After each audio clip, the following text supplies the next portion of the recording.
एक लड़का होता है जो अचानक पुलिस स्टेशन पहुंचता है और पुलिस स्टेशन पहुंचने के बाद पुलिस वालों से कहता है कि मैंने 3 जगह अलग अलग जगहों पर 6 कत्ल किए हैं। जहां पर आप पहले जगह जाएंगे तो पहला कत्ल पाएंगे जहां पर 1 लोग को मारे हैं, और दूसरी जगह पर 2 लोग को मारे हैं, और तीसरी जगह पर 3 लोगों को मारे हैं।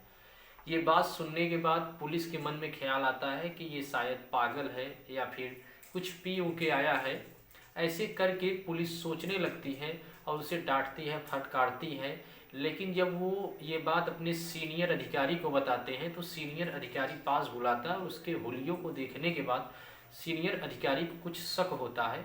तो शक के दायरे में रखते हुए वो थोड़ा तहकीकात करता है, पता लगाता है, तो बात सच निकलती है और उसे अपने गिरफ्त में लेने का प्रयास करता है। लेकिन वो लड़का अचानक वहीं पर गिर जाता है। गिरने के बाद क्या होता है, उसे हॉस्पिटल में एडमिट कराया जाता है। दरअसल वो खुद बेहोश हो जाता है क्योंकि वो जहर पी लिया था।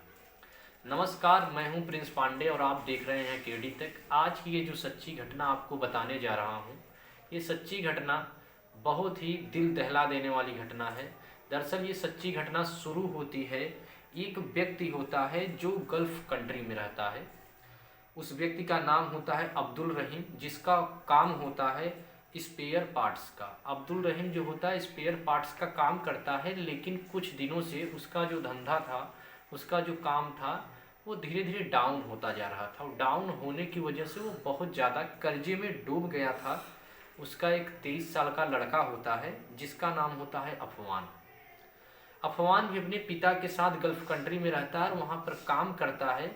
लेकिन धंधा डाउन होने के कारण, उसका जो बिजनेस था वो डाउन होने के कारण, अफवान कहता है कि अभी मैं जा रहा हूँ घर इंडिया और इंडिया से घूम के आता हूँ। पिताजी बोलते हैं ठीक है चले जाओ। लड़का चला जाता है।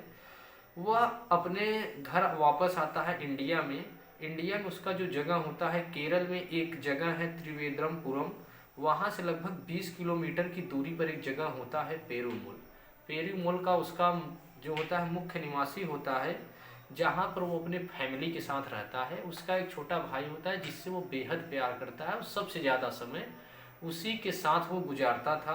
दरअसल 24 फरवरी 2025 की बात है। सुबह के लगभग 10:30 बजे के आसपास की बात है। उसके घर से लगभग 20 से 25 किलोमीटर की दूरी पर एक जगह होता है, जिस जगह का नाम होता है पैनगढ़े। पैनगढ़े में उसकी दादी रहती है जिसका नाम होता है सलमा बीबी, जिनका उम्र लगभग 88 साल होता है। वो अपने दादी के घर जाता है, दादी से मिलता है और वहाँ पर किसी हथियार से, मतलब कि लाठी वगैरह से, दादी को बहुत ज़्यादा पीटता है। और तब तक पीटता रहता है जब तक दादी मर नहीं जाती और उसे यकीन नहीं हो जाता कि दादी मर चुकी है। जब उसकी दादी मर जाती है तो दादी के गले में एक चैन होता है, चैन को निकालता है और बाइक उठाता है और उसे ले जाकर बाजार में बेचता है। बेचने के बाद वहाँ से एक हथौड़ा खरीदता है जो पैसे उसे चैन के द्वारा मिला था। हथौड़ा लेने के बाद वहाँ से लगभग 16 से 17 किलोमीटर की दूरी पर एक जगह होता है जिसका नाम होता है एसमपुरम।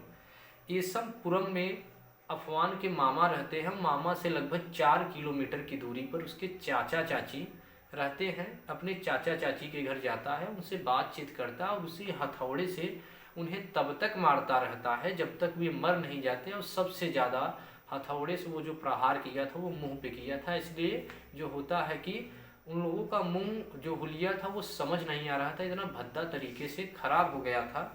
ये सब करने के बाद वो सीधा अपने घर जाता है और घर जाने के बाद अपने माँ को बुलाता है। माँ आती है और उसका एक भाई रहता है जिससे वो बेहद प्यार करता है, वो भी आती है। और आपको बता दें कि उसकी एक गर्लफ्रेंड थी, वो भी उसके घर उस समय आई हुई थी। जब तीनों लोग आए हुए थे तो गर्लफ्रेंड को, माँ को और अपने छोटे भाई को उसी हथौड़े से तब तक मारता रहता है जब तक तीनों मर नहीं जाते। और उसे संतोष नहीं हो जाता कि अब तीनों लोग मर गए हैं। तो जब तीनों लोग को मार देता है फिर उसकी नज़र एक चूहे खाने वाली जो गोली होती है उस पर जाता है। वहाँ पर जब जाता है उससे भी वो खा लेता है। खाने के बाद पुलिस स्टेशन जाता है।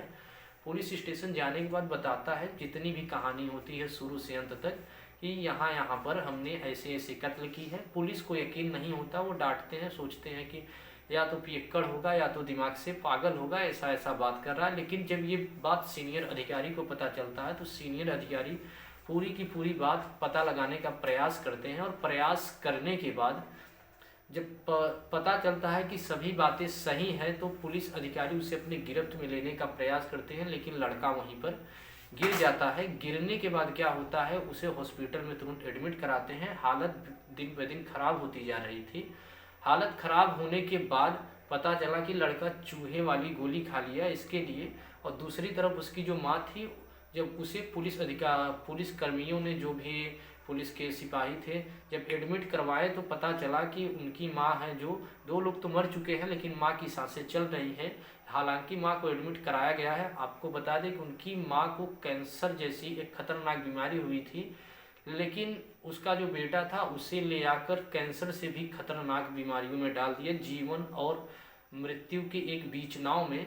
हालांकि पुलिस पूरी तहकीकात कर रही है। अगल बगल के लोगों से बात करने पर पता चला कि अफवान ऐसा लड़का नहीं था, लेकिन अब कुछ लोग कह रहे हैं कि ये शायद ड्रग्स लेता था, और कुछ लोग कह रहे हैं कि पिता की गरीबी को, पिता का जो कर्जा था उसे दूर करने के लिए ये सब इसने किया। लेकिन पुलिस अभी तक तहकीकात कर रही है। तहकीकात करने के बाद जो भी खबर आएगा अगले वीडियो में कहानी के माध्यम से आपको ज़रूर बताएंगे। इस पूरी कहानी को सुनाने का मेन उद्देश्य किसी का दिल दुखाना या किसी को समय बर्बाद करना नहीं था, बल्कि आपको सचेत करना था। तब तक मिलते हैं अगले वीडियो में। जय हिंद, जय भारत, सत्यमेव जयते।